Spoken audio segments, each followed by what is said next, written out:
Bonjour mes chers élèves. Aujourd'hui, nous allons voir encore un domaine de définition qui comportera la valeur absolue. Passons maintenant à l'exercice. Soit f une fonction numérique à variable réelle x définie par f de x est égal à racine de moins la valeur absolue de x moins 1. Donc, comme vous voyez, c'est une fonction irrationnelle.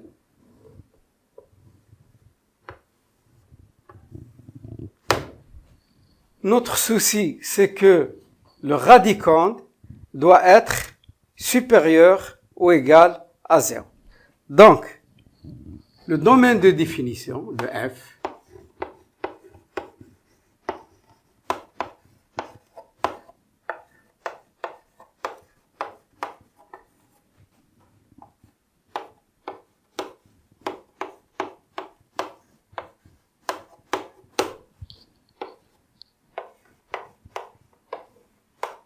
est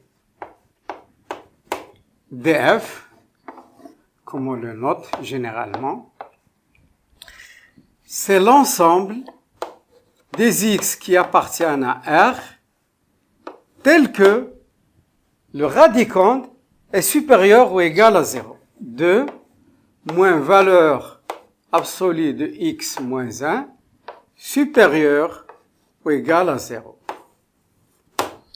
Donc, je vais résoudre cette inéquation. Sa solution, c'est le domaine des définitions. Résolvons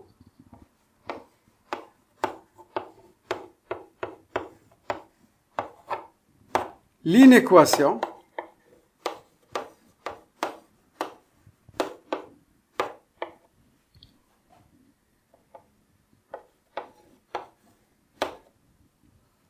dans R.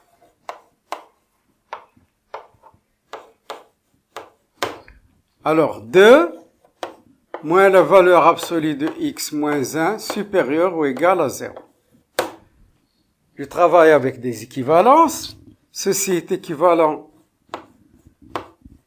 moins valeur absolue de x moins 1. Je fais passer le 2, ça devient moins 2.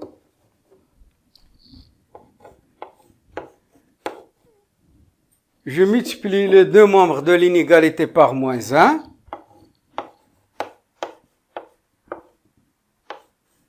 Je dois changer le symbole. Il était supérieur ou égal, maintenant il devient inférieur ou égal. Donc, comme vous voyez au tronc commun, nous avons déjà vu une propriété. Je vais l'écrire comme rappel. Valeur absolue de AX inférieur ou égal à BX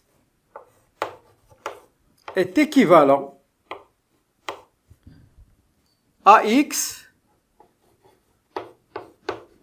est compris entre moins BX et BX. Donc, qu'est-ce que c'est AX ici? C'est X moins 1 et BX c'est 2. Donc, je vais appliquer AX, c'est-à-dire X moins 1, BX c'est 2. Donc, ici c'est moins 2 et ici c'est 2. Je n'ai fait qu'appliquer la propriété telle qu'elle nous a été donnée. Donc, je travaille. Je vais isoler le x, donc j'ajoute un 1 à tous les membres. Donc, moins 2 plus 1, inférieur à x ou égal plus 1. Vous savez très bien que dans une double inégalité, je peux ajouter le même nombre et je conserve l'ordre. Il n'y aura pas de changement. Donc, ça nous donne moins 1. Deux nombres opposés disparaissent. Égal à 3. Donc, qu'est-ce que ça veut dire ça veut dire que x appartient à l'intervalle moins 1, 3. Ça veut dire la solution de cette inéquation, c'est l'intervalle moins 1, 3. Et la solution, c'est en même temps le domaine de définition. Par conséquent,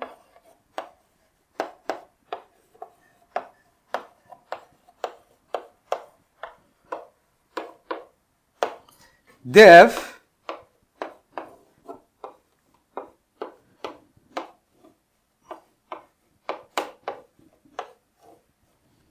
et j'encadre mon résultat.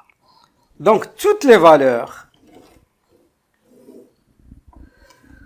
que je vais prendre dans cet intervalle ont des solutions. Je prends par exemple 2.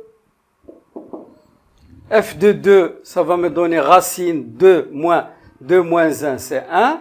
Valeur absolue de 1, c'est 1. 2 moins 1, c'est 1. Racine de 1, c'est 1. Et si je prends un autre hors de cet intervalle, par exemple 4, n'appartient pas à cet intervalle. 4 moins 1, ça nous donne 3. Valeur absolue de 3, c'est 3. 2 moins 3, c'est moins 1. La racine d'un nombre négatif n'existe pas. C'est pour cette raison qu'on essaie d'exclure tous les nombres qui rendent le radicand négatif. N'oubliez pas de vous abonner. Merci et à bientôt.